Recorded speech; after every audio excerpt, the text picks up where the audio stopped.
Hi, everybody. PJ Kwong here at Skating PJ for another episode of Blade This, but with a twist. Here's the twist. Charlene Bailey, my brand new co-host, we decided to do this together. Charlene, thank you. Thank you. If those of you who do not know Charlene's genius, okay, I'm just going to say one thing. Not say one thing, do one thing. That's her in the top right. CB is her company. She's an amazing dress designer and a coach here from the Toronto area. And we've been hanging out. And I want to say thank you to you for wearing that poppy. I unfortunately haven't been able to get one this year with COVID and everything going on. So I really appreciate the fact that you're wearing it in honor of Remembrance Day, which takes place next week, and to sort of honor our servicemen and women. So thank you for that. It is my pleasure, for sure. It's definitely one that I kept from last year. I don't like to throw them away. So that's the only reason I have it. You know what? I will no doubt find mine probably around January 17th somewhere. I'll probably stab my finger with it because I always think I'm going to hold it and then I can never find it. Guess what, Charlene? We have a jam-packed show tonight. I am so excited. We really do.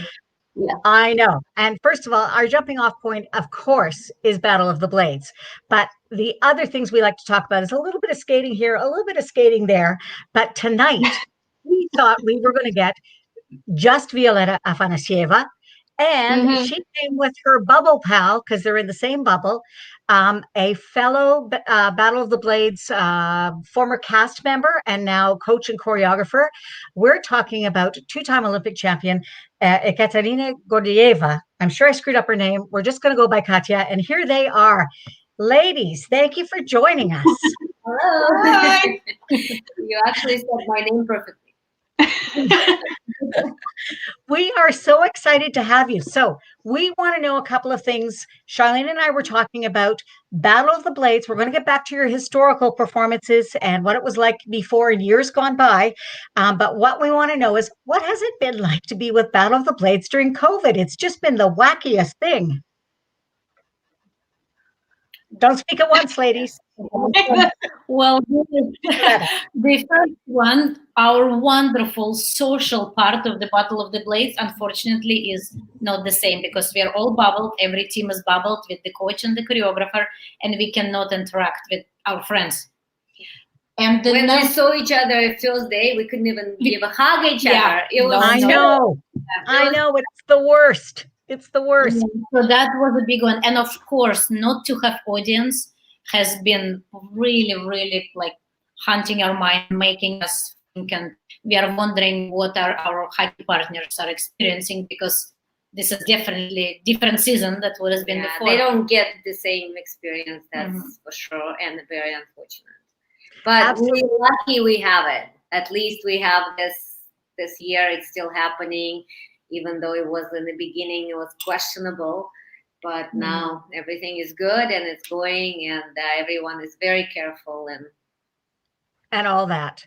Listen, I've got a couple of friends who want to say hi to you. I am looking at a hello from Naomi Grabo-Strabel, who is a judge from California and also a venue producer. She was the boss of me in Lima. Can you imagine anybody being the boss of me? That's a story for a different day. And then also Shannon Mizell, who's from Raleigh, North Carolina. And I have known for so many Olympic Games, he's the guy who comes over and says, excuse me, why are we late when we're doing announcing and stuff at the Olympics? So Shannon, thank you for coming. And then— Does he bring those copies? Sometimes, you just never know. And then Irina Raspaev's, her husband, is Uris, who is an outstanding coach, one of the coaching team from Piper Gillis and Paul Poirier, Canadian just superstars in ice dance. All right, I want to know a little bit about the training. And everybody, you're on standby because we've got Elladj Balde coming in a little bit later, who's going to be a fox among the hens, but that's going to be in a little bit of time. So right now, talk to me about what it was like. So Katya, you've been helping the teams. Is the structure that you help all the teams, or you're helping with just a team? How does that work? And then Violetta, I want to know about the training. Yes, that's like we already said that we each have a bubble. We're coming every day, we're taking a test COVID test every single day, signing some papers, so that we know all the rules and everything. And we just in my bubble is just me, Andrew, Megan right now. Pete is also helping us, and we all have to wear masks. We have to wear even sometimes shield, like mask, like over the glass, like the glasses, and it's not very comfortable to create something, to create program and do elements. But again, this is our rules right now. That's the situation we are right now, and we're happy with what we have. Each team has its own time on the ice. Each team has its own dressing room. Each team has a dressing room that's been sanitized before, has a box with hand sanitizing, towels, everything. It's just for that team. I have my own table as a coach table with just my own water, just my own power bars, just like, so it's very, very structured and unbelievably disciplined. Everyone is so follow the rules and very appreciate what they have right now. For sure. And Violetta, how has the training been? Because that's one of the things that Charlene and I were talking about. Yeah.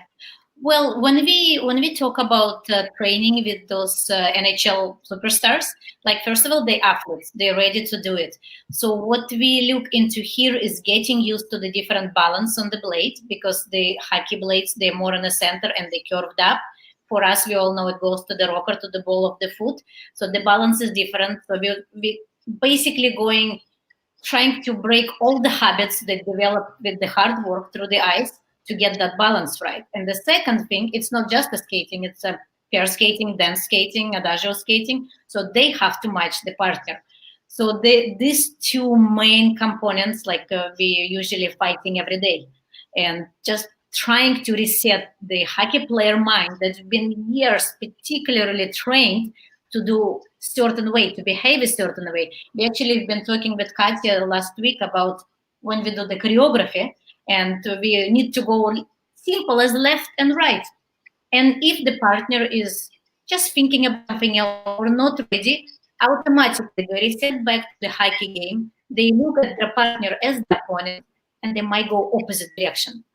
This is just so natural, so instinctive. So that is actually takes so much brain work that we cannot even, we can't even describe to anybody how much brain work they have to go through just to do the simple steps. 1, 2, even 3. these 2 steps, left, right, for figure skaters means you step on the left and you step on the right. For hockey players, it means you push from the left, stepping on the right, and then totally different thing. So it's like it's and it's been trained for us. It's been trained for many years. For them, it's been trained this way for many years. It's very funny. That one is actually funny. The step right, push left. We always joke about it, but when the show time comes and when you need to say something that your partner will understand right away, sometimes it's just like, that is it's so not left. So Charlene, you wanted to toss in a question. Oops. Yeah, so I guess like there we go. Earlier you had mentioned that, not having the audience there is kind of that's okay, we'll keep going. Not having the audience there was sort of like an odd experience, and that maybe perhaps they weren't getting so much out of it. Do you think actually this could be maybe an advantage to them being the hockey players, being able to focus on what they're doing instead of being distracted by, the show factor of tons of people watching them? I would say. Do you think that they're able to focus a little bit more, or do you? They can focus. Maybe it's help in a little bit, but I think the appreciation from audience, that energy that people give skaters after performance, it's you can't compare it to with being alone on the ice. It's I think they would have get. Totally. And I guess it is very different. Totally different, like experience if they would have people. Yeah. Do you know what? It's Totally. And I guess from them playing hockey, they're used to having it very loud. Yeah. It's fun. Also, we're not only skating for judges, because right now they're thinking that they can focus, right? But this is the only who they're skating for. Before it was like, oh, I'm skating for the whole ring, for like this, whatever, 4,000 people there, and you at some point you even forget about the judges, because people so happy, they're all holding your names, right? Yeah, they're smiling, they're clapping, like, yeah, that's experience. That really, they used to big audience in their game, so that is not a surprise. But of course, because the fact that they're vulnerable, the fact they're doing something that they're not used to doing, that was bringing that extra edge on the like end of your seat. But yeah, Katya is absolutely right. Like, without having that in the audience, right now they're missing the feeling of what it would be like. It's like a singer will be singing only by himself. And or he's gonna sing in front of like millions of people. I mean, you can't even compare it. I think this is very unfortunate, but again, it's the way it is. Yeah, it's happening. It's on the TV. The episode tonight looks so good. Still, yeah, the numbers. It looks beautiful. I agree. Yeah. Okay, so I have a question. As a former coach and as an announcer, in rinks that are very crowded with some very bad pair skating, anybody who's watched, the little baby pairs as they're learning to lift, and I'm looking at them like this because I'm afraid of them doing death-defying stuff. So here's an example. This is Megan and Eric at Worlds in 2011, and she was coming down on a twist and whacked him in the nose.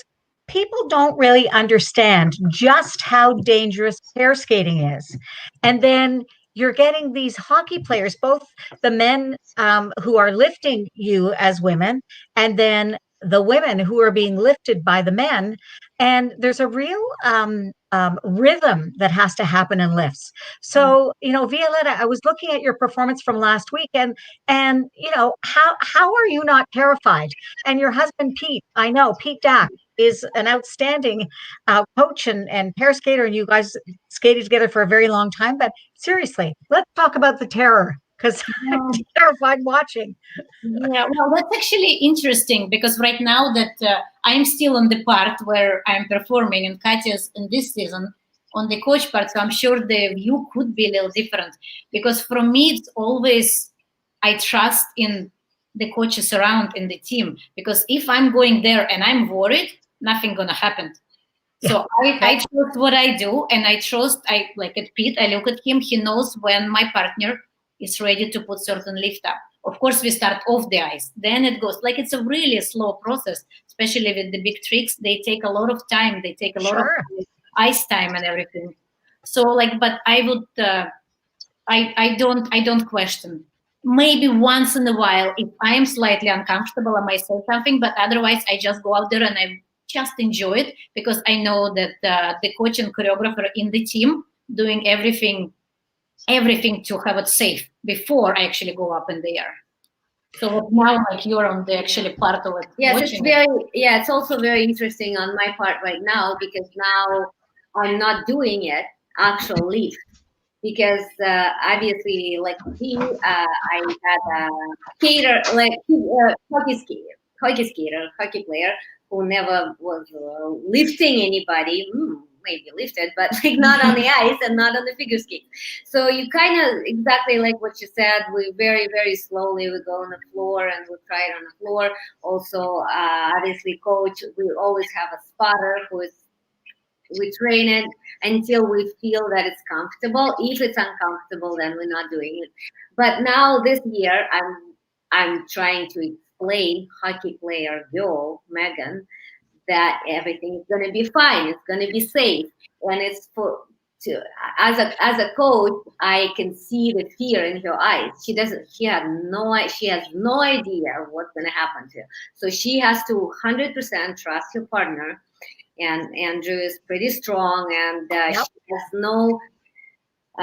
she has no question about it. But still, once she see the lift, for example, if I show the lift or we show her on the video, that's what we're gonna learn. She's like, I can't do that. And then she goes, and then she gets how to do it. She understands a little bit, and then she gets in the rush and like, no, I'm doing it. No, I'm doing it, because then athletes wakes up in your soul, and she's like, no, I'm doing it. It's very interesting to see like how brave she is. I can't. Well, I said last week, and next week we're going to have Hockey Week here on the Blade This show. Just letting everybody know there. So big hockey fans, you got to come out here. It's not going to be about the figure skating next week. It's all about the hockey. So I have often said, though, that I've never been on hockey skates in my whole life. I was a coach for 30 years. So figure skates feel like home to me. I cannot imagine putting on a different kind of skate and then going out there, and let's say I had to play hockey. There's no way I could be as good at playing hockey in the amount of time that these skaters are becoming proficient at figure skating. It's unbelievable. I love it. Yeah. That's why it's I can't believe that you've never been in hockey. No, and you want to hear something else? I've never seen a hockey game. What? Shocker. I know. What? Are you Shocker. serious? Yeah, well, I saw one, 1972, from the school cafeteria, but that's the only one. And I saw one. No, that's a lie. I saw my little cousin in Saskatchewan. Oh my goodness. I didn't believe that. Play a little bit, but I don't really understand what's going on, to be honest with you. So I have a lot to learn between now and next week. Irina Razgulaev is saying, I will show you. What? I know. I cannot tell you. I've been to 9 Olympic Games. People offer me hockey tickets every time. And every time I say, it's okay. Given somebody who really likes it. And then, but I know that the Canadian government is threatening to take my passport away. That's what they're telling me. Anyway, but I'm going to learn next week. That's what I'm going to do. So, Charlene, I'm going to bring you back in here for a second because you're going to introduce our next guest. Sounds wonderful. You may have heard about him before. Perhaps he was right side up, but perhaps he was upside down. We are bringing in the wonderful, the handsome Elladj Balde. Elladj, are you here? He's here. Yay! Hello. Hi. Welcome. I think I was muted, but I'm not muted anymore. Hi. Hello. Welcome. The intro. So obviously we just saw you a few minutes ago. Don't tell us too much because I know that some viewers haven't gotten to see the episode yet, but tell us a little bit about what you're seeing as a judge on the show.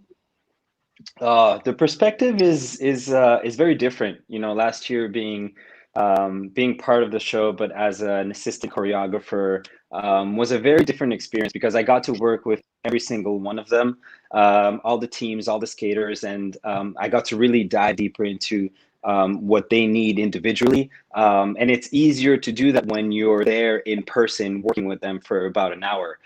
So coming on the seat and, seeing them for these 2 minutes that they're performing, it's a very different experience, but I still want to have this, I would still want to have the ability to be able to guide them through their journey of becoming a figure skater, like you said so well, having to switch, first of all, the skate, and then hearing Katya and V's perspective also on, their journey as figure skaters, but then working with hockey players is really fascinating to listen to because it has such a depth that I don't think the viewers even understand the depth that these hockey players have to go to in order to get to where they go to this quickly.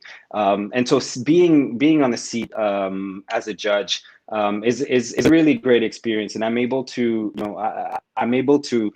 voice my my thoughts and hopefully give them some tips still to help them grow in their journey. But it's a difficult task. I will say it's harder than I expected, and it's a tough job, but it's very fulfilling, and it's been so far it's been good.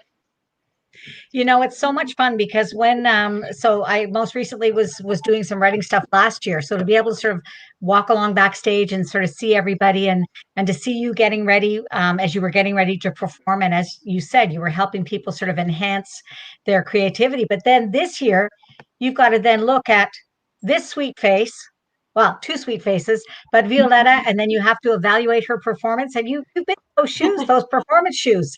But here's something that's really kind of a great question coming from a terrific fan of skating, Elizabeth Cardoso Taylor. Do you feel that the performance level is higher this season? I'm going to ask all of you because, frankly, I think it is. I was saying to somebody that the very first season, there was a lot of what I call figure standing instead of figure skating, because some of the hockey boys, one in particular who shall remain nameless, couldn't actually skate.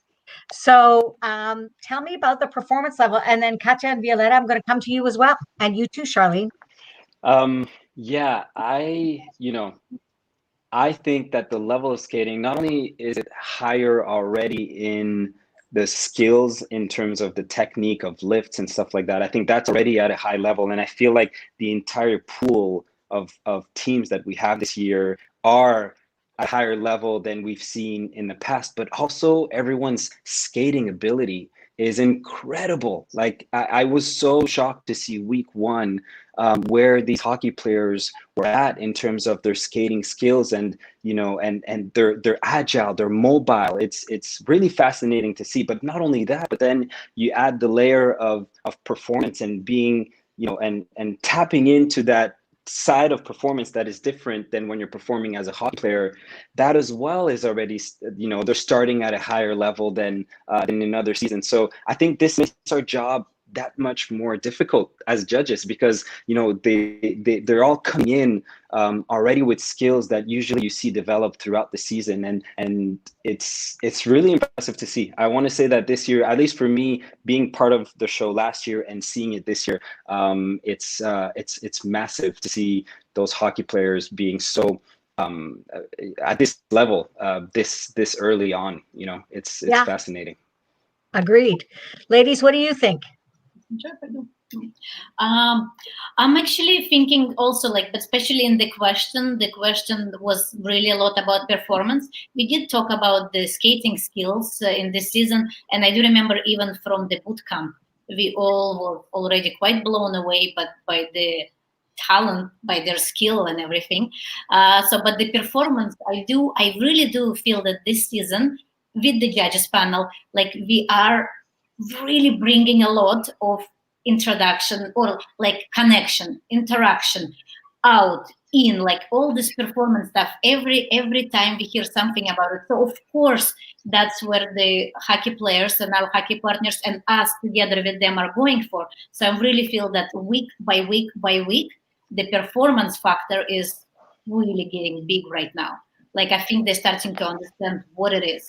And some of them was phenomenal from the beginning, but some getting into it and they're learning it. And I really think that the show is making a really good push for that with help of judges. I really see that. And that's why it comes across the TV show so well. We can see their personalities coming on now. I'm going to leave you girls here on the screen for a second, but this is a great comment again from a wonderful skating coach and fan, Nora Hollins. Elladj, you've been doing a great job, so positive with very heartwarming comments to the skater. But it's kind of like riding that fine line, I think, because even as a commentator and as a journalist, I'm backstage sometimes when someone's had a really bad skate and you're struggling with, what do you say? Because it's a difficult kind of moment. I want to know from both you, Katya and Violetta, because you've both faced the judges, what is it like in that moment? And then Elladj, I'm going to ask you, for you, what it's like in that moment. As a skater, I have to answer right now, right? Yep. It's again, remember when I was saying about audience?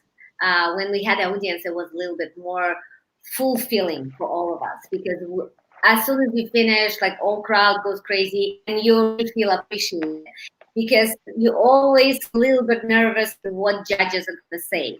Obviously, you tried your best. And I think for us as skaters, we approximately understand what they're going to say. But for hockey players, they don't know what they just did. They have no idea.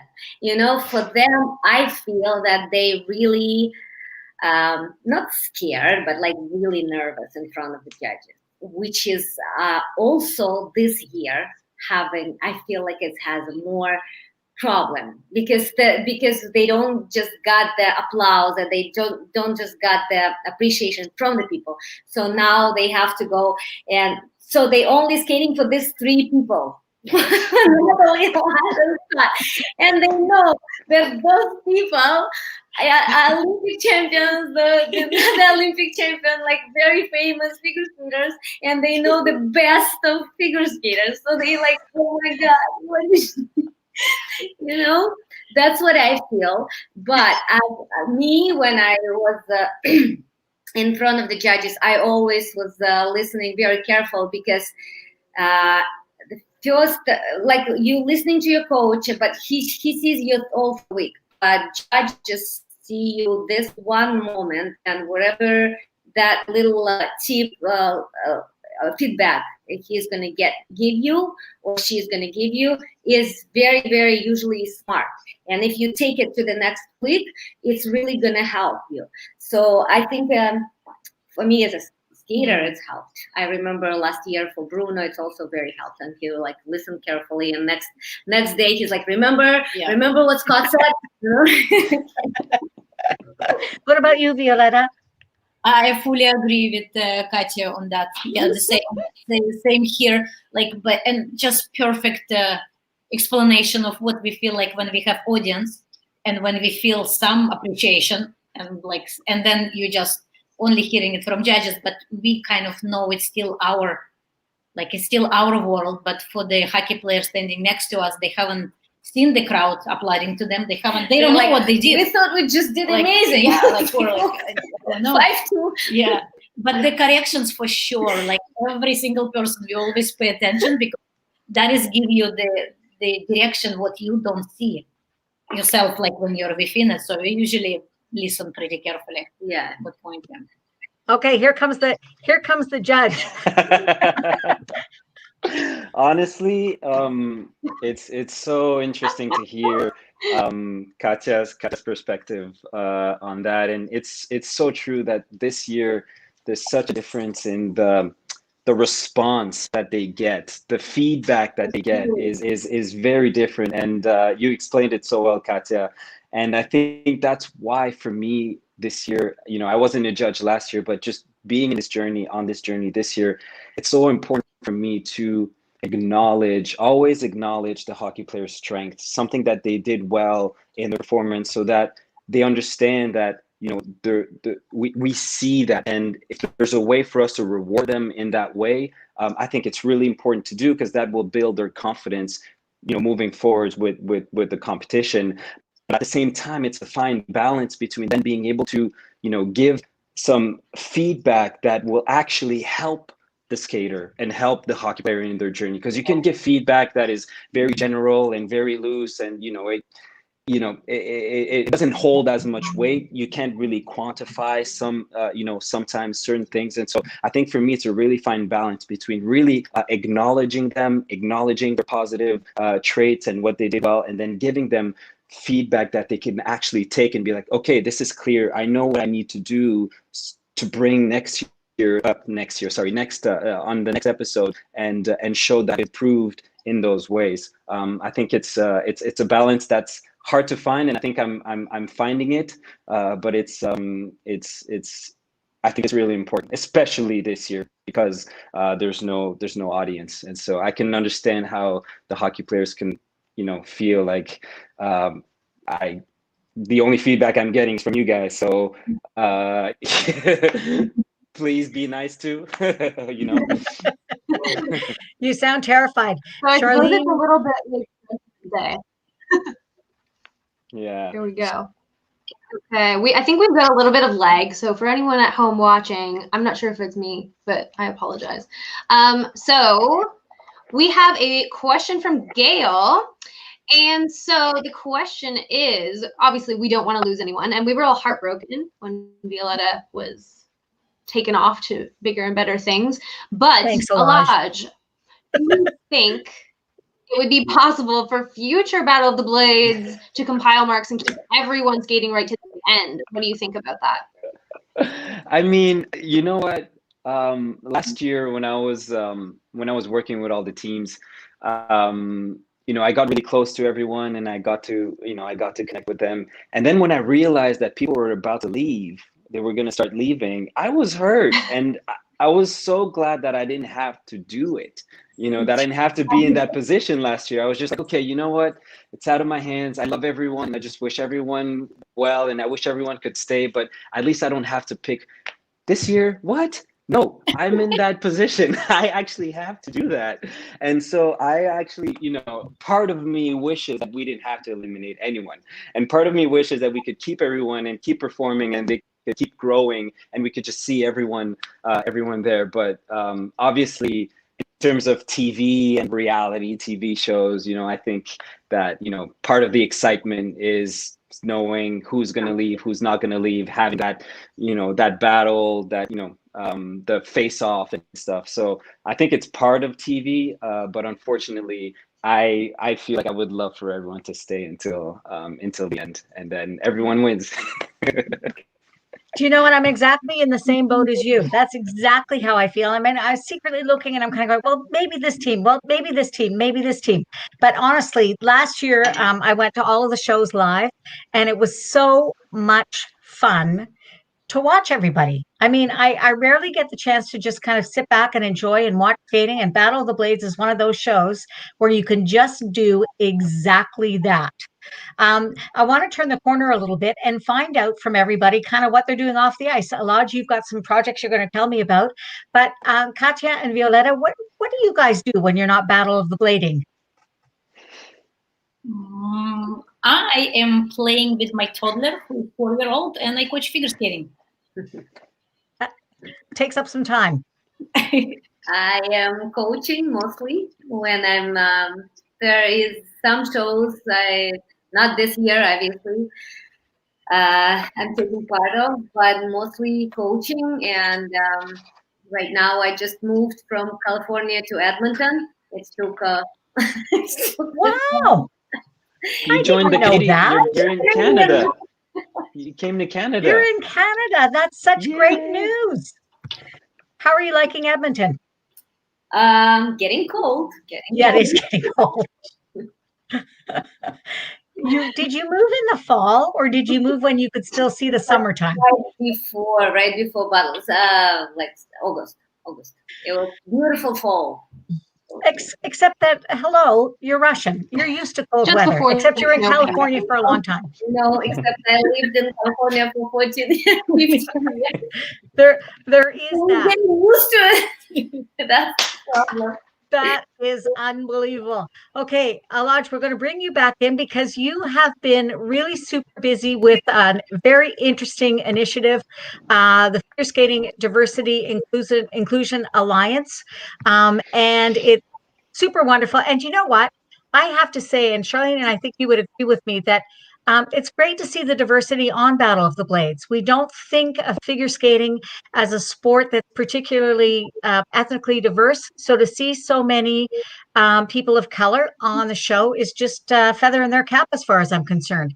So Charlene is very involved in lots of stuff. She's also a coach here in Ontario. I want you to tell me about this event. Yeah, so first I just want to acknowledge what you said about Battle of the Blades, and I just want to say that in terms of the figure skating community and seeing true leaders in wanting to create diversity and inclusion and equity for the BIPOC community, that Battle is a fantastic example, I think, for all skating federations and companies to really see how they've done it and how they were able to just to give the opportunity and to give the BIPOC skaters and BIPOC hockey players a voice in this world that often you don't see that kind of representation. So Battle of the Blades, I'm just really happy with the work that they've done. And in terms of this event, so Color Your Ice BIPOC virtual BIPOC event. So it's it's the work we've been doing with FSDIA, wanting to create a more diverse and inclusive figure skating sport. One of the things we've been doing is trying to work with federations in changing certain policies. But the other thing that we want to do is to create a community of BIPOC skaters, and not just in Canada, but worldwide. You know, I think that a lot of times we have, we have Black, Indigenous, or people of color that are in certain environments, and they might be the only ones in their environment, and they might be going through certain things, or not, not necessarily being understood in certain ways, and they might feel alone in those areas. So we want to create this community where, BIPOC skaters from Europe, from North America, from South America, from, everyone in the world can come together and share and connect, and, and feel like there's a sense of a sense of belonging and a sense of healing that can happen through this type of, these types of events. So we thought of creating this event so that we can use BIPOC faculty, BIPOC teachers to teach the next generation of BIPOC skaters and inspire them and make them feel like, they see themselves in those successful skaters, and, in some ways, make them feel empowered to want to continue their journey, even though they might be facing some difficult situations in their own environments, and bridging that gap between the champions that we see from the BIPOC community in our sport and the next generation, and creating that link so that these skaters can really, they can just really get to get a sense of empowerment. I guess empowerment is really what we're looking for. It's really what we want to create in these kids, and we're lucky that we have a great team and an incredible faculty of skaters who are willing to embark on this journey and to help the community. Because skating is such a beautiful sport, and sometimes it can be very, because it's a subjective sport, it can be very you can feel sometimes like you have to fit a certain box, and that's sometimes very difficult for a skater who doesn't necessarily have the liberty to express themselves in the ways that they want to express themselves. And so if we can just open up that box and actually remove the box and just have an open area where anyone and everyone can express themselves in the way that they want to express themselves, and they don't have to fit a certain label or a certain type of skater, would be great, because then we would see more representation. We'd see more skaters that are coming in, but then also staying in the sport, because we do see at the grassroots level, we do see a lot of diversity, but unfortunately it doesn't, the path is not clear enough of obstacles for some of these skaters to be able to make it to have success in whatever way success means to them. So we're excited. November 8th, this Sunday. We really feel like we are going to be able to, start a community, continue a community, because we've started a community, but continue the community and grow the community worldwide.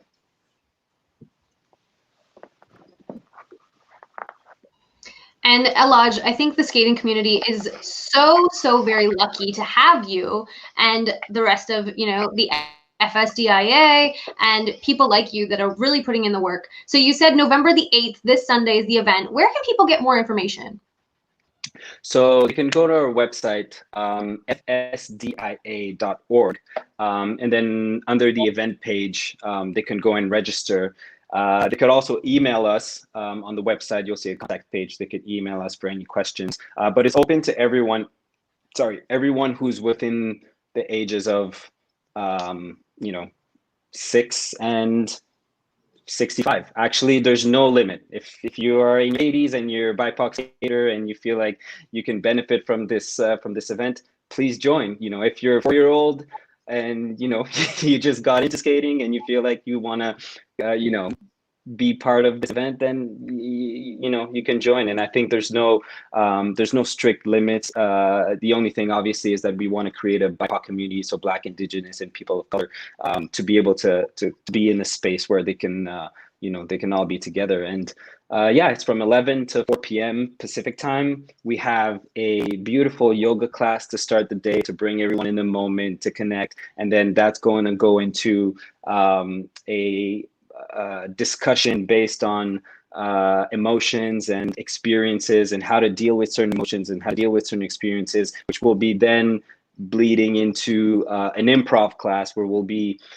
expressing our emotions through our bodies and really trying to heal through movement. And then we're gonna finish up with a really cool hip hop Michael Jackson class. We have Michael Jackson's choreographer actually coming teaching a Michael Jackson piece, a dancer who used to dance for Michael Jackson and choreograph for Michael Jackson and Janet Jackson and the Jackson 5. So someone who's very well known in the Jackson family will be coming and teaching a Michael Jackson piece. And we're going to finish off with Mai and Vanessa, who are going to talk about their experience at the Olympics and hopefully inspire the next generation of Black, Indigenous, and people of color to want to go to the Olympics and be that representation out there. So yeah, this Sunday, 3 more days, I think. You know, that's so exciting. And it's May Berenice Métis from France and Vanessa James.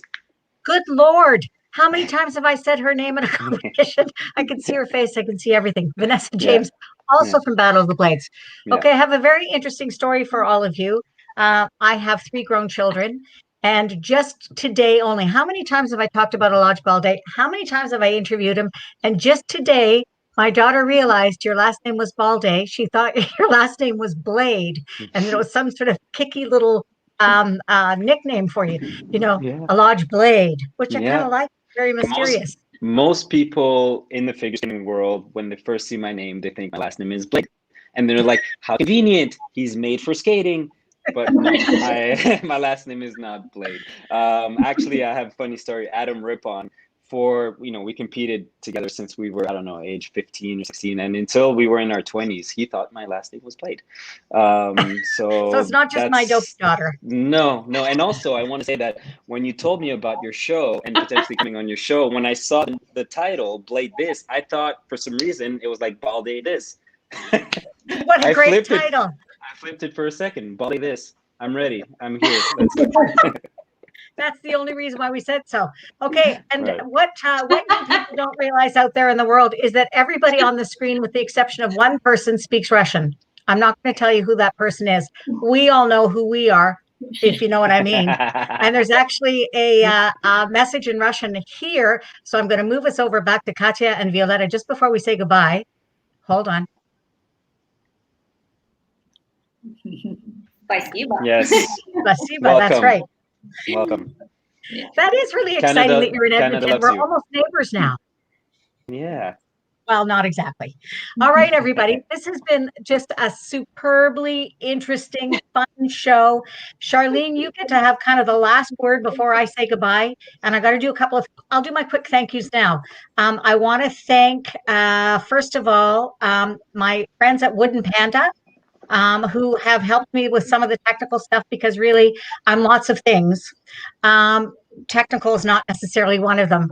I also ask you guys to support your fellow Battle of the Blades friend, Asher Hill, on the left, along with Dylan Moskovich on the right. They are on That Figure Skating Show, which is on the CBC Sports YouTube channel. Check it out. They are hilarious and entertaining beyond words. And then I had something else I was going to show you. Oh, I know what I was going to show you. It's very important. Hold on. Vote. If you want to vote, this is the last vote. You have to go till 3:00 in the morning Eastern time, 12 p.m. Pacific time, 12 a.m., whatever it is, midnight. So if you want to vote, that's kind of the time. All right, Charlene, what do you have to say to these fine people?